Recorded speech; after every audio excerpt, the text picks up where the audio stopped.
Okay, so I've gone through Whaley Bridge.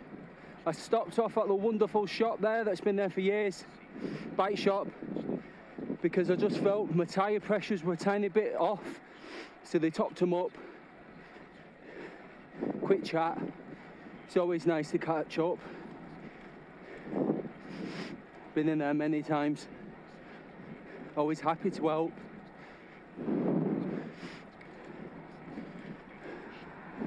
So this is Long Hill, and I found today, no idea why, I'm not analysing it, but I got to Whaley Bridge with the most charge of my range extender that I'd ever arrived at on this same route. Could be anything. I've got 69% in it right now. I've actually brought the Marla Energy Hub puck, little charging base for it, and my Anchor 100 watt charger, so when I get into Buxton and stop for a coffee, all being well, the range extender is going to get topped up. I'm just going to pull over for a gel, and the range extender battery will get topped up. My plan then, because of all the hills, is to use the internal battery, because the internal battery is bigger and gets less voltage sag, handles the higher torque, the higher resistance level, especially level 3 better. And then whatever I manage to top up the range extender, I'll keep that in reserve. There's a good chance I might get to Macclesfield, still 16-18 miles from home, with a dead internal battery. So it'd be absolutely amazing to have a bit of backup where I can at least have it on level 1. And what I've turned level 1 down to 70%. No? Yeah, 70%. So instead of giving me like 110, I get about 70-80 watts. I've also turned down acceleration and reactiveness down to 45%. So assistance just like very, very, very, very slightly builds, and it's not much. I would say it's just an equalizer, and this is a 12.5 kilo bike with the range extender, 11.4 without. So I would say that level 1 just equalizes the weight of the bike and just makes it ride like a normal bike. I know that sounds counterintuitive, you might as well have a normal bike, but that's the way I've tuned it. If you turn it up to 100%, you would actually be getting more assistance, and you'd probably overtake people on a lightweight bike. But way up Long Hill, I will never ever get used to this view and this road. I feel absolutely blessed to ride such a great bike and to have the opportunity to be alive and healthy, to enjoy this and hopefully be safe. Especially after getting knocked off my bike 3 years ago and suffering a bad TBI, bad concussion. Was struggling with speech for a good 6 weeks or so. Couldn't complete sentences. Scary. But your brain's a wonderful thing.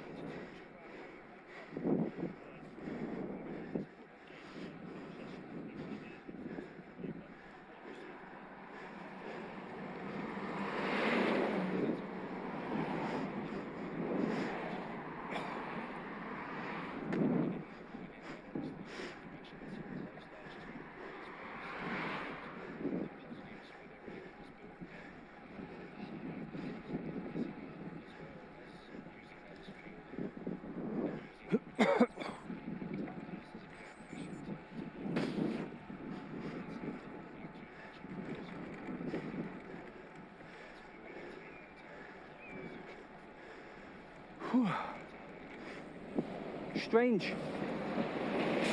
Less than 2 hours into my ride yet, I feel really saddle sore. I don't know what it is. I think I've been planted in the same position for a while. I would always advise every so often just shifting your backside slightly in the saddle. A bit like how in the hospitals they move patients every so many hours to stop bed sores.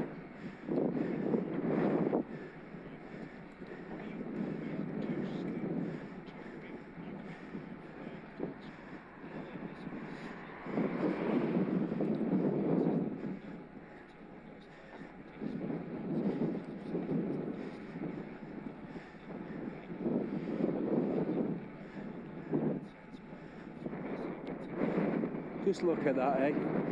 It's like an alpine road, beautiful. Very similar to the Horseshoe Pass, but not quite as steep. Although the Horseshoe Pass is not as long as this.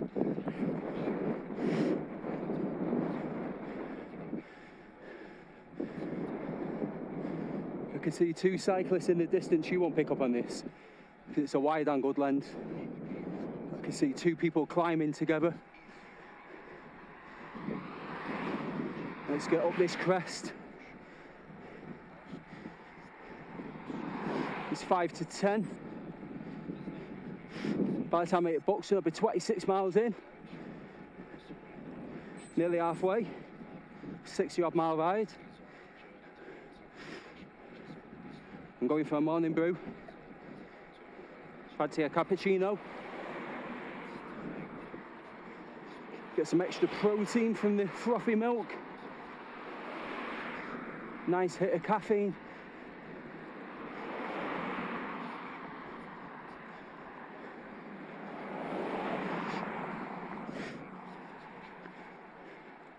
Woke up with backache this morning, so a couple of paracetamol. So the thing is with caffeine, it increases the effect of that painkiller, your perception of pain. Because right now, I don't know what's going on. I've got so, not unless I need to adjust my bib shorts because I feel so sore.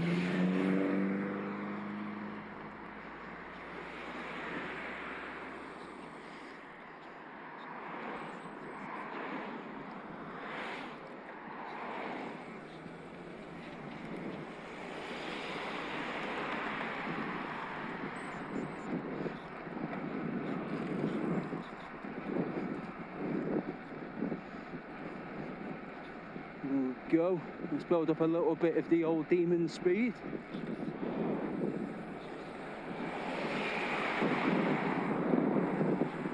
Excuse me if all you see is tarmac because I'm tucking in.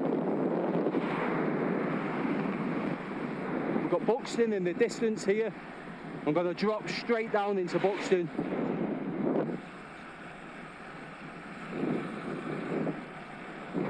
Absolutely loving the sound of my free hub. It's not the noisiest, but it's a lovely, lovely frequency.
Nice when you can crest a steep hill like that just on your momentum that you took into it.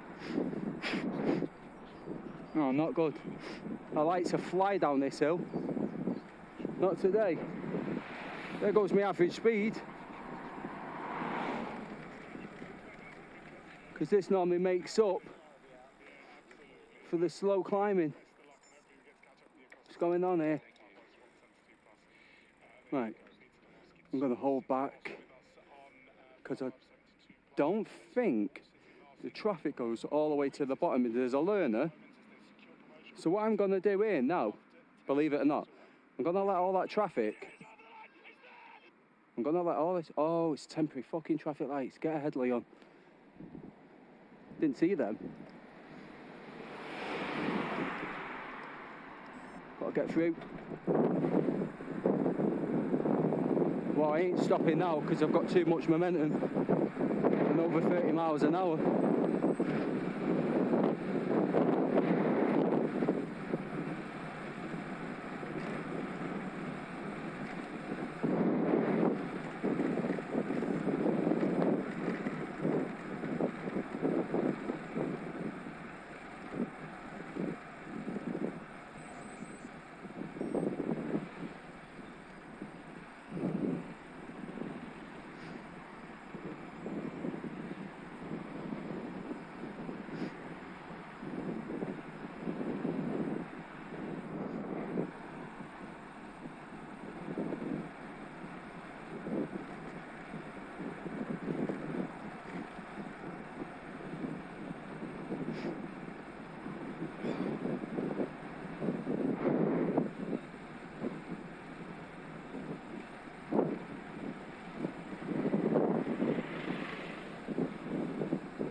Always amazes me how people are willing to pull out of side roads into the path of a fucking cyclist that's going down the hill at speed. That gap is soon closed. Don't think that on a bike that I can't be doing 40 odd miles an hour, because I sure can. A bit over 50. My fastest ever recorded was 58 miles an hour, so don't think that we don't move.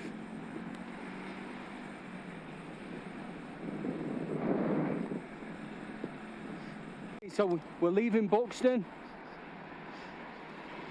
Stopped, had a snack, had a cappuccino, topped up my battery, and I must say I'm absolutely super disappointed, because I pulled into my stop with around 28-29% in the range extender. I plugged it into the Marla Energy Hub that says it's rated up to 100 watts charging. So what do I have in my bag? Anker Nano, the world's lightest weight 100 watt charger. So I plug it in, over 30 minutes of charging. It went from 28-29% up to 46. And I must say, I'm not the sort of person to stop mid-ride and sit for an hour, 30 minutes. Even now, I'm struggling to get my legs moving again. So unless I was bike touring and stopping off for an evening meal, and then maybe doing your last 15 miles, 20 miles, or whatever, before setting up a tent, bike packing, on rides that I do, I never envisage myself stopping for an hour. So if that's all I'm getting for 30 minutes, I have to somehow now actually consider, is it worth me carrying the weight of the Energy Hub hook, even though it's not that heavy, and it is the world's lightest weight 100 watt charger at 120 grams. So at the moment, I'm just a little bit disappointed on the product that I was sold.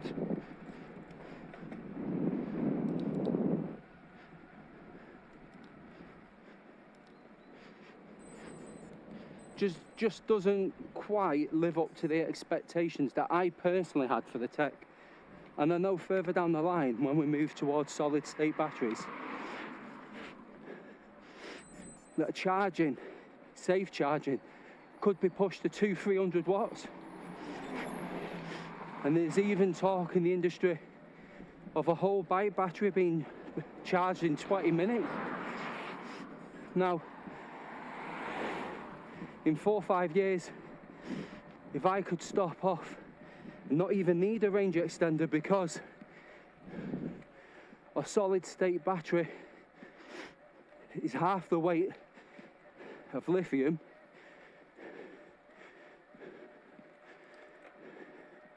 So this bike could easily have 380, 400 watt battery that would weigh less than the 236 that's in it.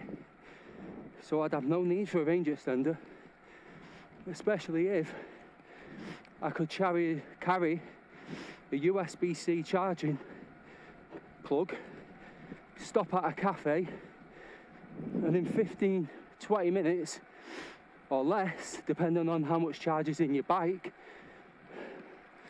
but in 20 minutes, if I could roll my bike out with a full charge, even on a really big ride in the Peak District, very regularly, I'll have another pit stop for a sandwich, and if I could stop off and in that 15 minutes, again, the bike fully charged,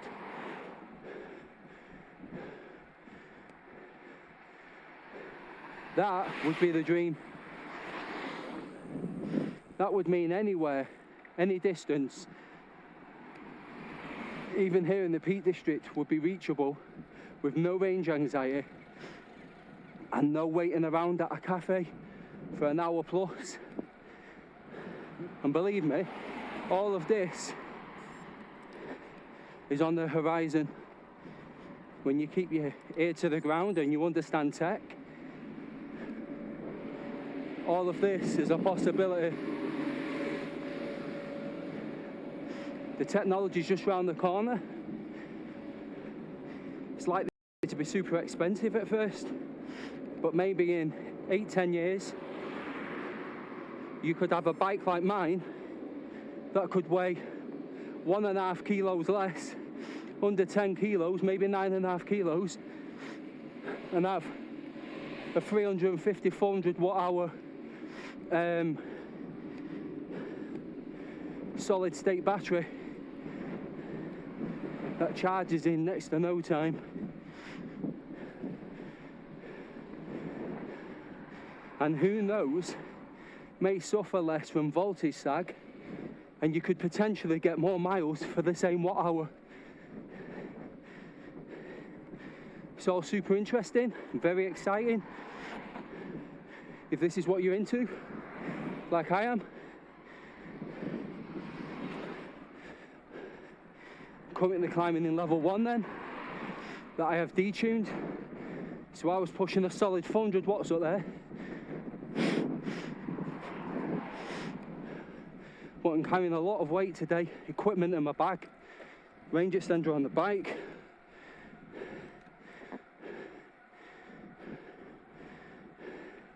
So you could potentially have a cyclist with no backpack, no range extender, no e-road bike, who could put out the same power as me then and cruise past me.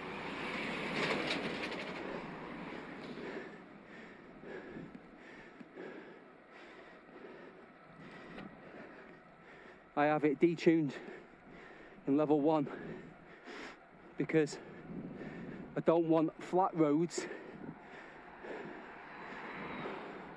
to be draining my battery by giving me more assistance than I need. I just use it as an equalizer for the weight.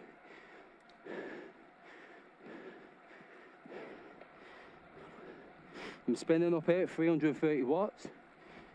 Change gear. A little bit more power, 437. Heart rate at 153. Podcast on.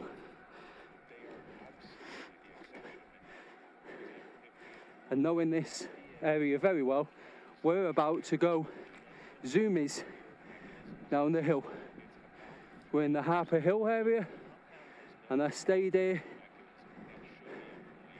last year in a house just down the road on a new estate. Early on this year we stayed right in Buxton town centre in another big house. Right, so I'll show you now where I stayed well, at least the little estate.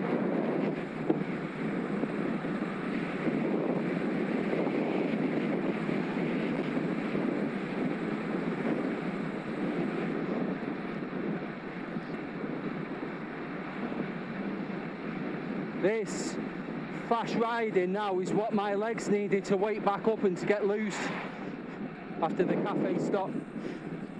Okay, so last year we stayed in here, this little estate, and it was one of the houses just here facing this railway, and my partner with our little boy in the mornings was watching the trains go past.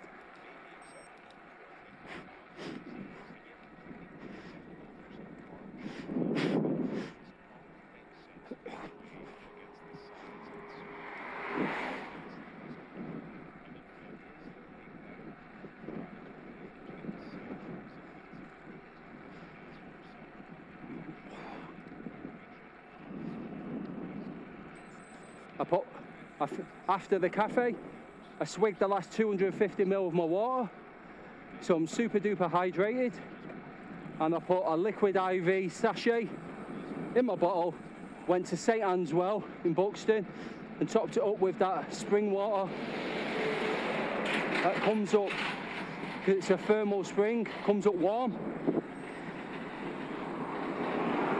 which is actually more hydrating for your body because it's closer to your internal body temperature. In cold weather, we all want an ice cold drink, but actually room temperature water is more hydrating.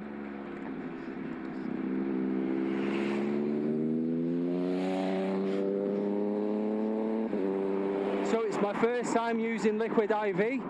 Apparently, unlike the normal electrolytes that I use, it's electrolyte, vitamins and carbs. So it's the first time that I've actually rode with a smallish amount of carbs in my bottle. Usually it's just salts. So I don't know if it's going to make any difference, but I brought 3 gels, applied nutrition gels with me today.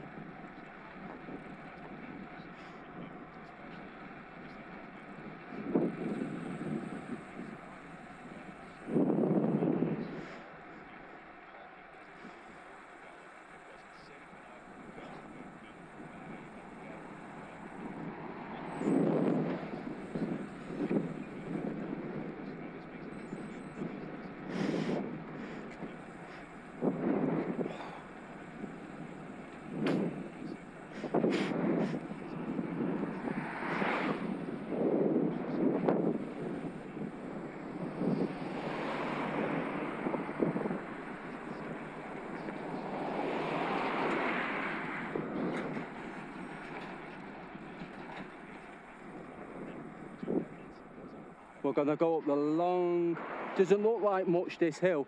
Every time I go up it, I hate it. I hate it. It is long. It's not the steepest, but it's an energy sapper, mainly because of the length. Where would the head close? It better not be. We'll see.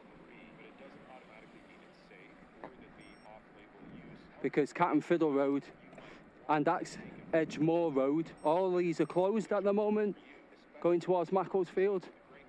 So we're going up to level 2. On my old bike with an X35 motor. When I had the range extender, we're talking a 14.5 kilo bike compared to 12.5 with this with the range extender.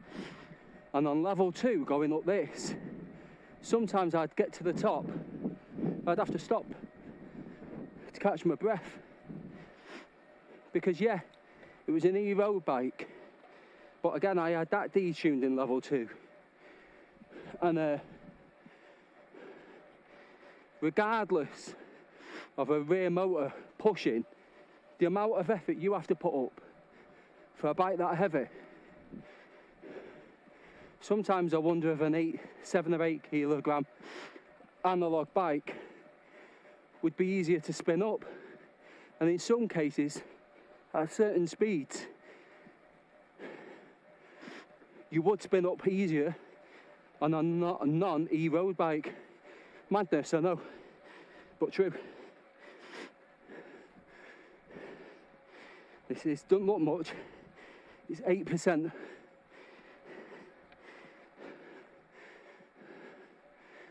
Flattens off.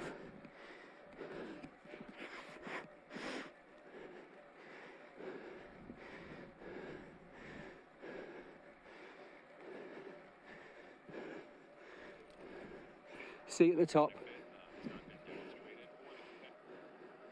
We just got to the top of the really steep 15% climb out of gluten, and we're heading down now towards Longnor. Yeah, as you can hear, I'm trying to catch my breath with my heart rate 165. But one thing I've always noticed about myself, I recover so quickly.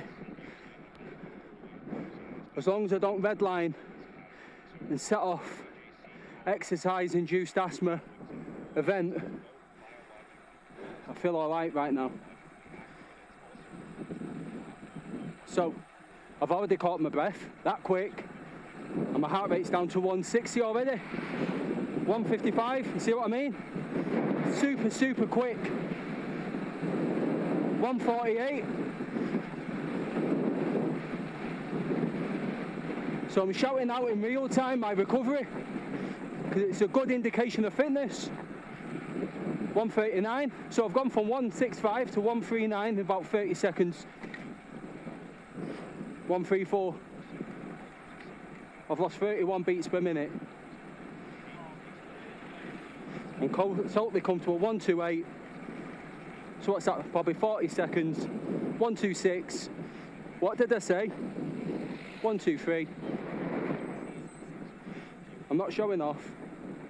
I'm just giving you another metric where you can test for your own fitness by checking your recovery rate and speed of recovery. Let's see what I'm at now. 111. So I've lost 54 beats per minute, just coming down that little slope.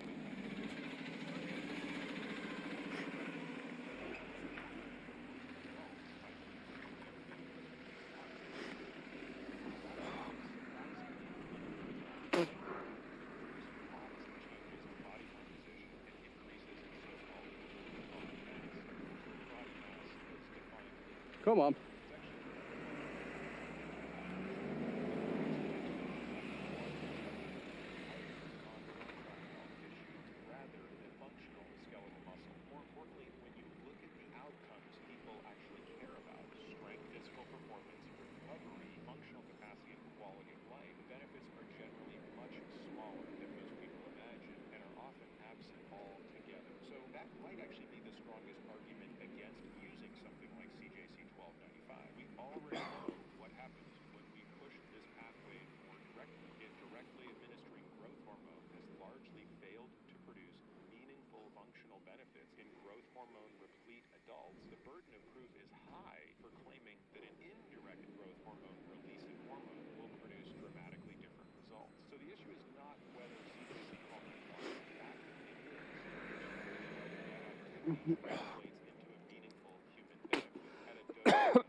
ballgame. So start with the biology of injuries. So musculoskeletal injuries tend to improve on their own, and they fluctuate a lot. People almost always start a peptide when they're at their worst, which is exactly when you'd expect things to get better.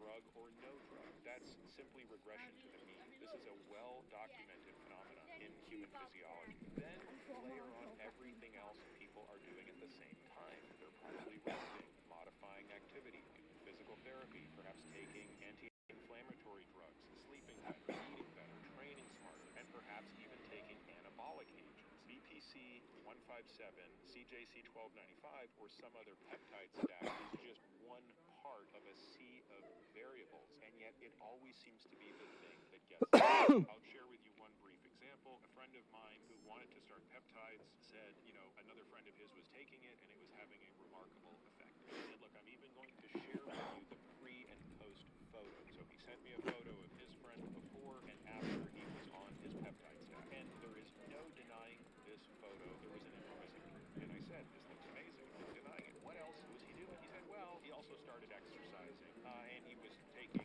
tirzepatide. Oh yeah, you're all right.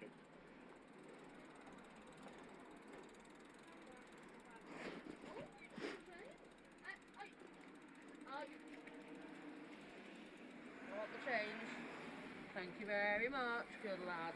Look, we'll try her. If you always try, alright. At least you're on top of it, love. Can you leave it back outside? Sorry, there's not enough room for it. It's alright, I'll leave it. It's like £5.5 grand, so I'll find somewhere.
We've climbed that big ass horrible climb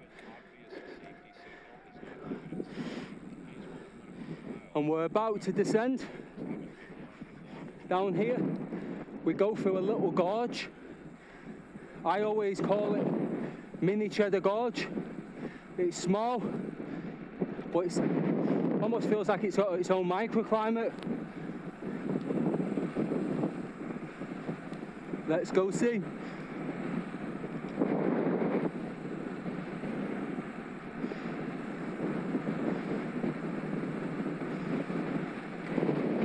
Look at this Peak District, people.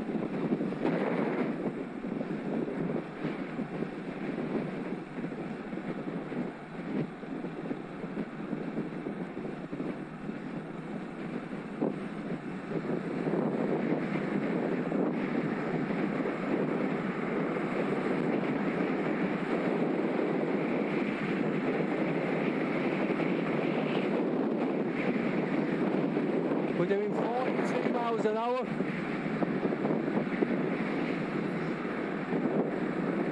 On 2 wheels. With your nose just above the floor. There's no better feeling.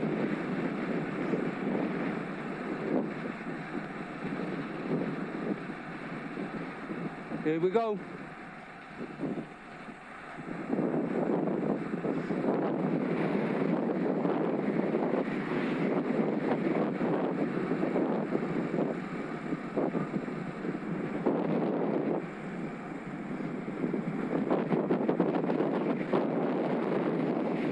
Okay, this is what I was talking about. Have a look when I go through. It's almost like a mini-Cheddar gorge.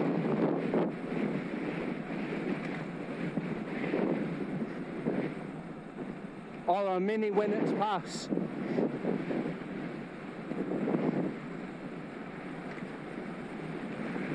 I can't remember the name of the little village. I just remember, I think it's got like a bit of a funny name. Here it is, Glutton. So you've got Cheddar Gorge, and this is Glutton. So he must have had all the cheese.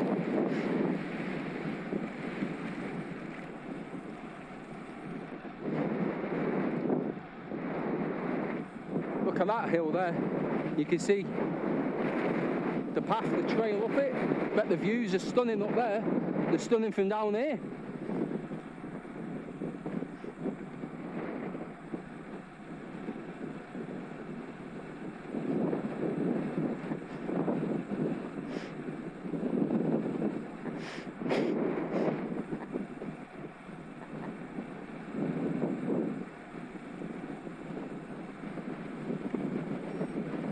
Oh shit.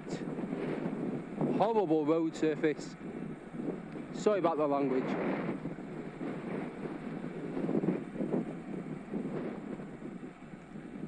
Give me a sec. Just need to check.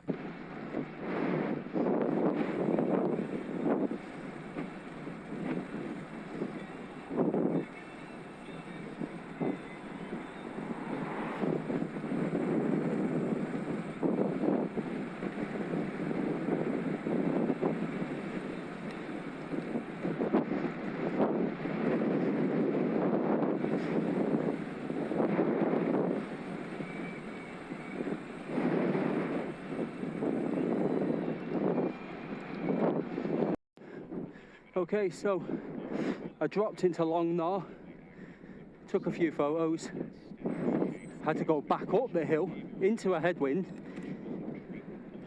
So question of my choices, as usual.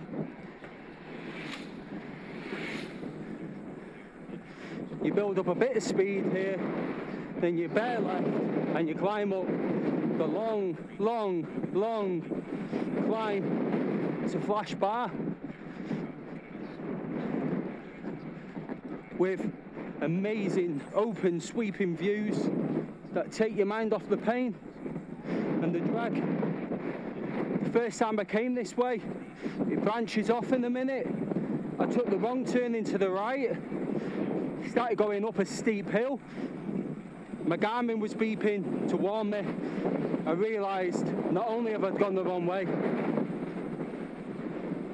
I'd put myself out a puff unnecessarily. So I always remember here, take a left.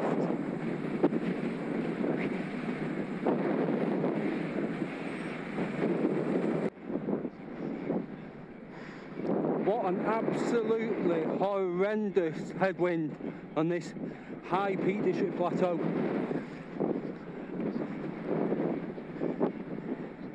It gives that cycling through treacle feeling where every ounce of effort is barely giving you any forward momentum.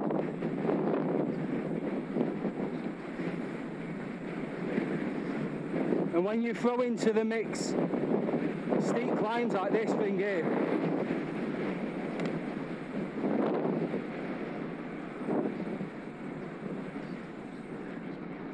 makes things very difficult for you.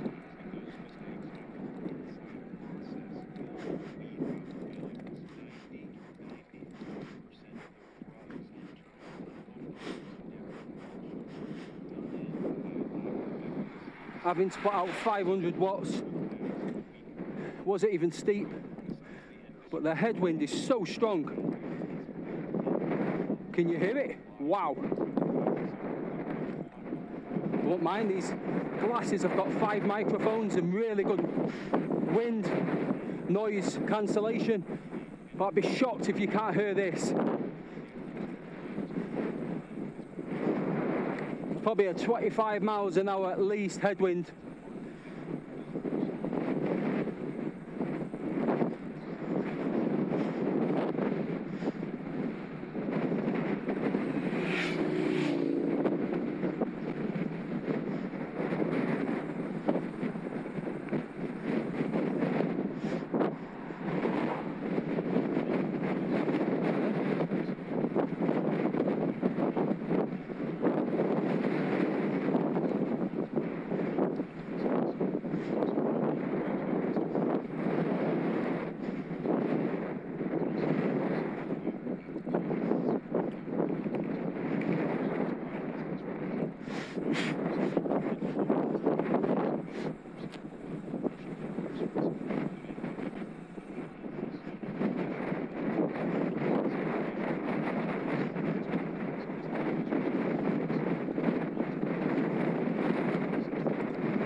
Look at this steep thing. Wow. Wow. What does this hit? Right, let's get on the page where I can tell you. Okay. Here we go. Oh.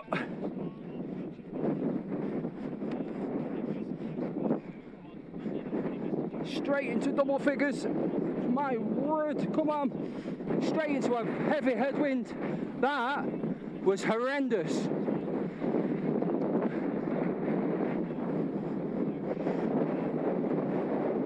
I'd rather go win this pass or man Nick with a tailwind than do that.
Wow, up this out at Flash Bar, the Bikers Cafe. I didn't stop. I stopped for like 5 seconds, had a swig, on my way. I'm not in the mood for stopping, I'm in the mood for riding.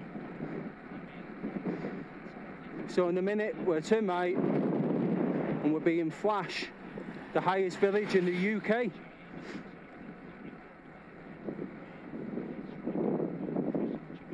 Here we go. Make sure there's no speeding 60 miles an hour traffic behind me. We're doing a right.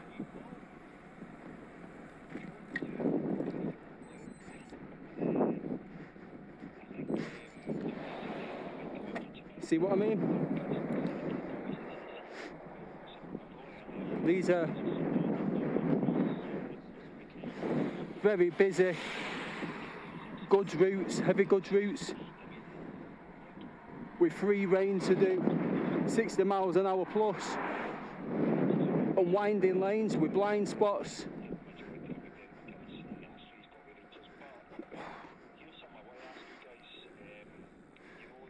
Here we go.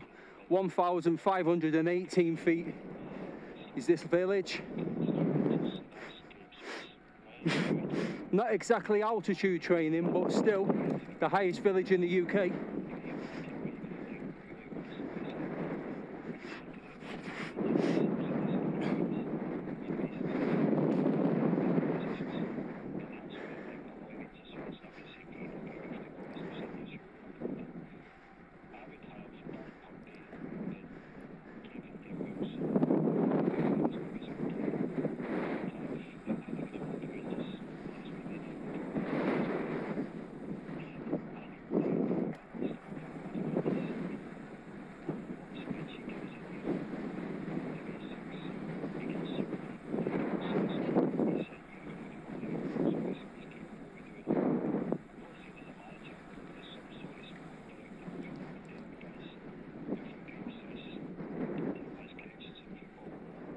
It's got to be the highest pub in the UK then. Maybe, maybe not.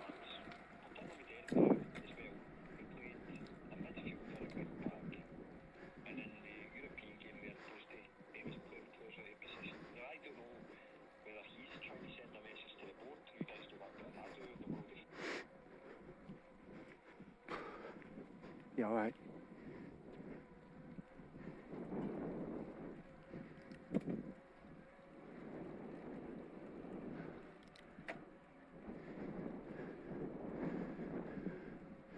So we're not far from Grabback, the car park for Lodge Church.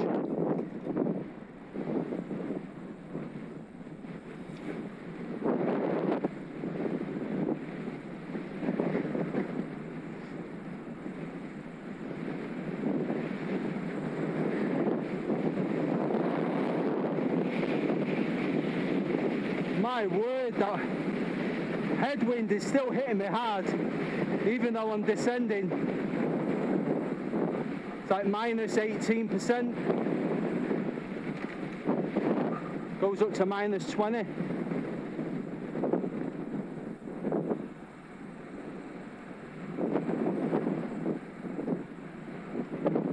Trying not to heat my brakes up by adopting an on-off braking style. Instead of dragging the brakes and building heat, pull hard, let go, pull hard, let go.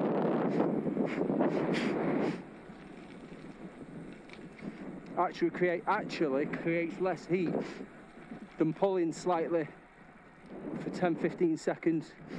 All you're gonna do there is the more your brakes heat, the harder you pull, the more heat you create. And before you know it, you're thinking to yourself, why did my brakes feel spongy? Well, it's because your brake disc rotors are heated up. So pull hard, let go. Even if you let go for 1.5 seconds, heat quickly dissipates at speed.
not risk that corner at speed where I can't see what's round the corner and they can't see me.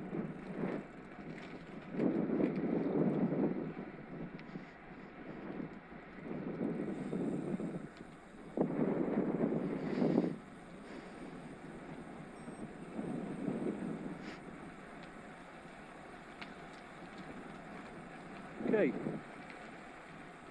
so from Flash, if I had gone to the left, I would have come this way. This is the way I drove when I came with the family early on this year.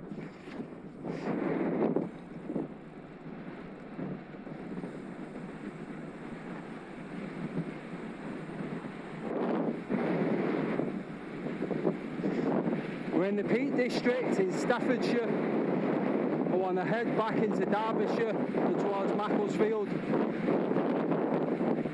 We're heading towards Orgreave.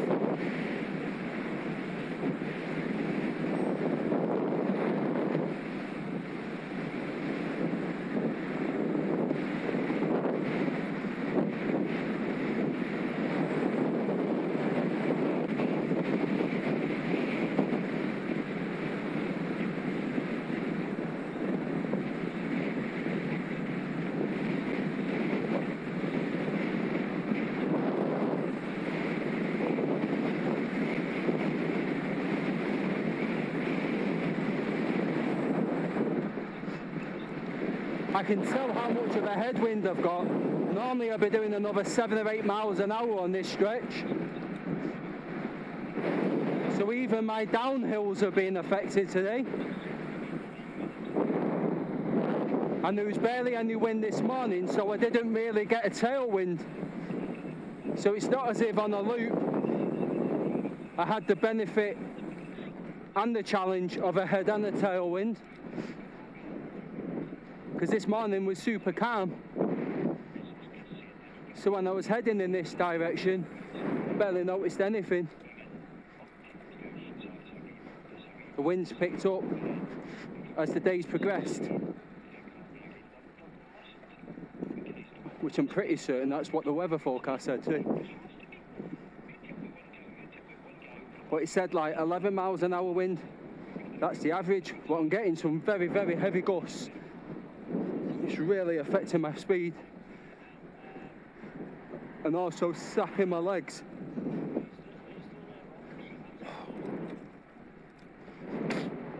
And my average speed, unfortunately, which I love to keep high usually. It's not even 15 miles an hour average, 14 and a half. Although I will pick that up on the way home.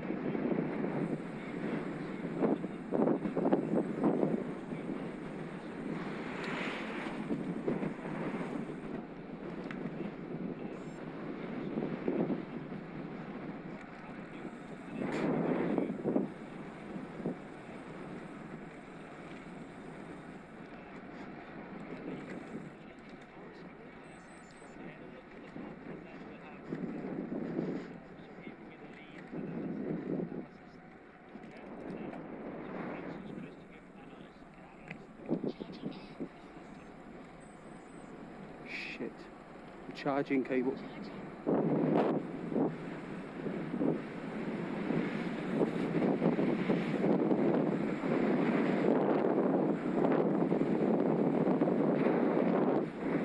Okay, we do sharp left.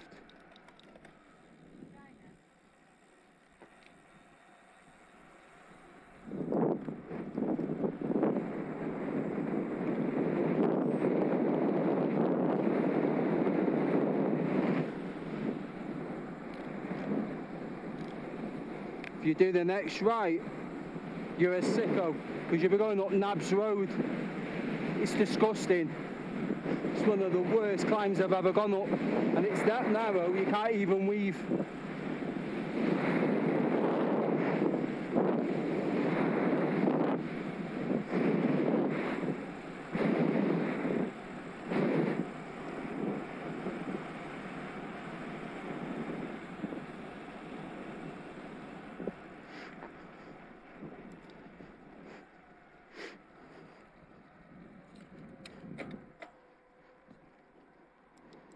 So yeah, the climb to Wild Boar Clough there is just sickening.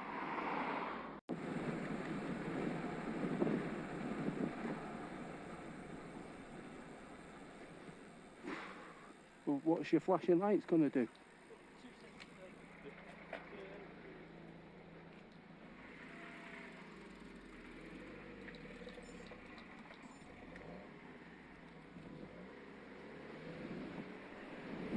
So that was the car park where you go down the grab back. It's not expensive. I think, off the top of my head, I think it was a £5 to park all day. There's a cafe there. There's even a right at the car. Oh no, it's here. Sorry. Here's the car park. If you want to go Lodge Church, here.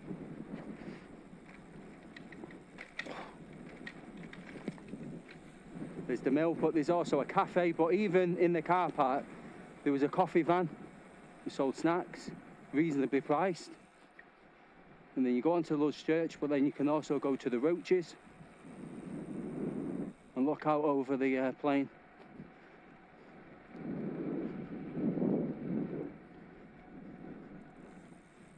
We're going down into Love Lane now, over the River Dane. Here we go. I'm going to stop here. Usually I'll whiz past.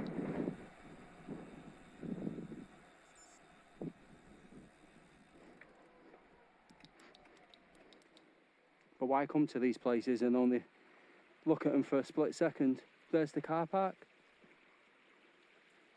Down there, the Lodge Church.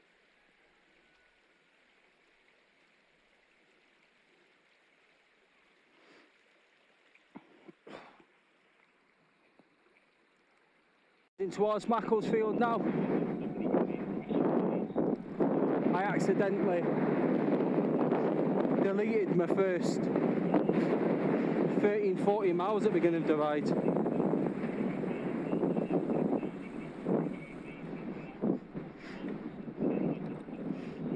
So it wouldn't be 32, it'd be more like 40, 45, 46 miles. Still got about another 15, 16 to go. More, I think.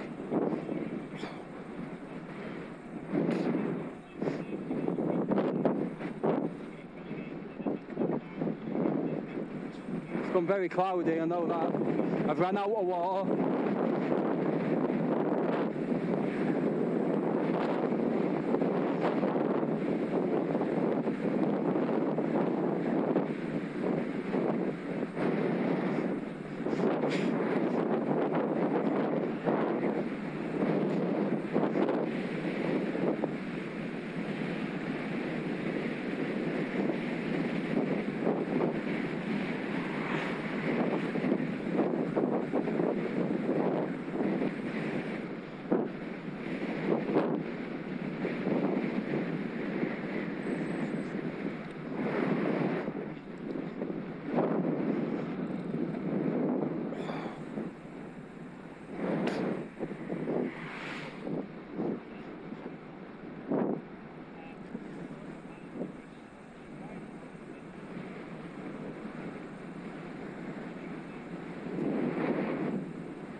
Got a car approaching me quick.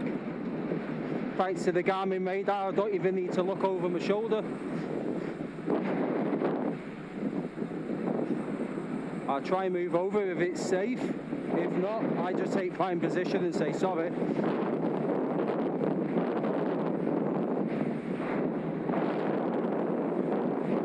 Like I am now.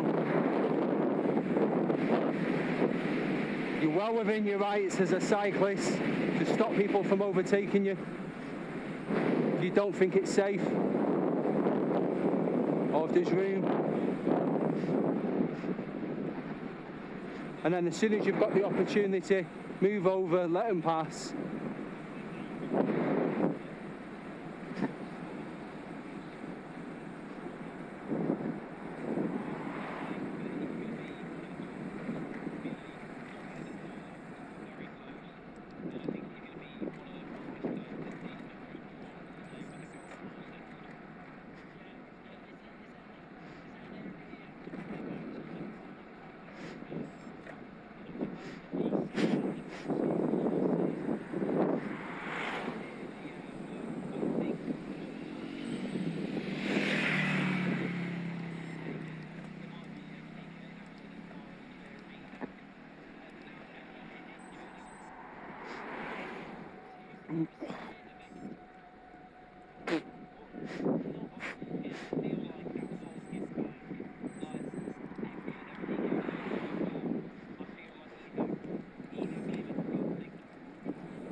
To be fair, they held back until it was more than safe, which I'm more than happy about and grateful for.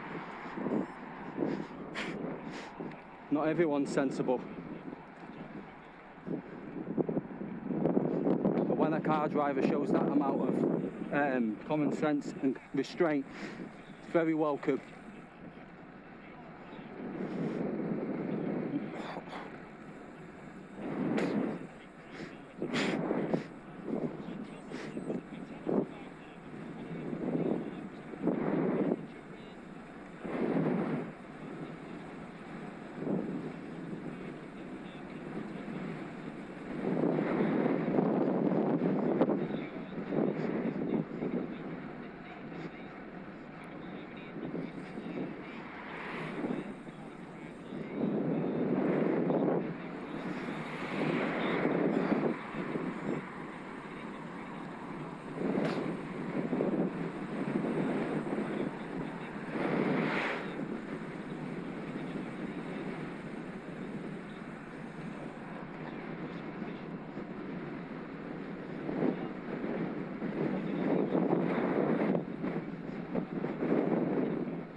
Right, what are you going to do?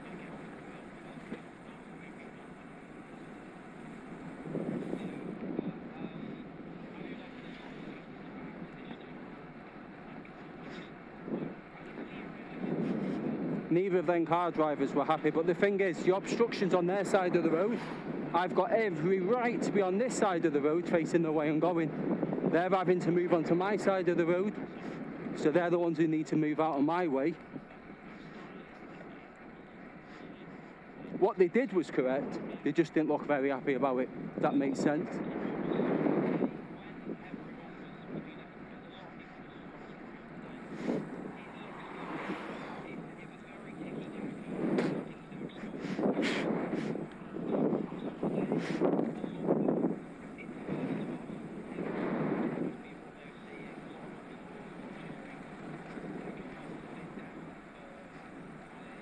So we're very close now. This is Sutton Lane Ends. We're very, very close to Macclesfield. Usually I go to Greg's, but what I'm going to do today, so I don't have to go right into the centre, there's an Aldi. I'm going to go get 2 bottles of cold water, maybe some fruit.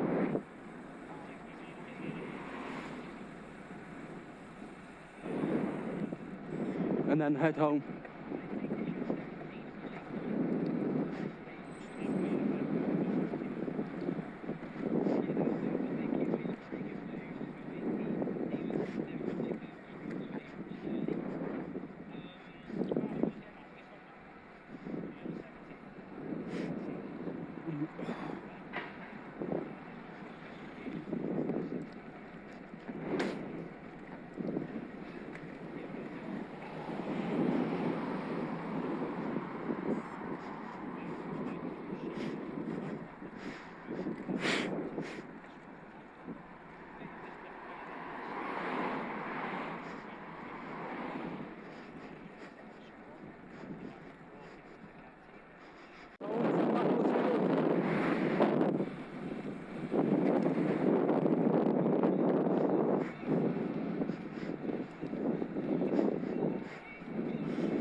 This is heading towards Dean Row. towards Wilmslow. It can be a busy road, this. Anywhere near rush hour and I won't go near it, especially when I was riding with my son.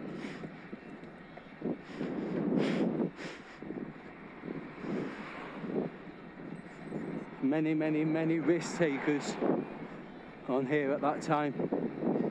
People that are tired and frustrated and want to go home.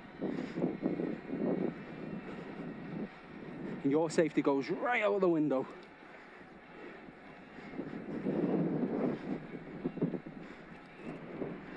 It's not a figment of my imagination, this is experience talking. Early morning traffic and tea time traffic as a cyclist is the most dangerous time because people are rushing.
working out how close you want to get.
I told you, it's only lunchtime, and the risks that people take,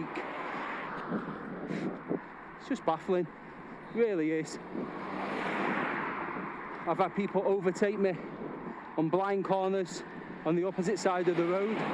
So if a car comes their way, are they going to then naturally swerve into my path? Of course they are. To avoid a head-on collision. So there's me dead.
To see her, and I'd love to see you feel fall.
Okay, so I'm nearly home. I think it's been about 64, 65 miles today. 4,500 feet of climbing. It's a very, very challenging ride with them headwinds. But I persevered, pushed through it. Got my fueling pretty spot on-ish. And thanks for watching.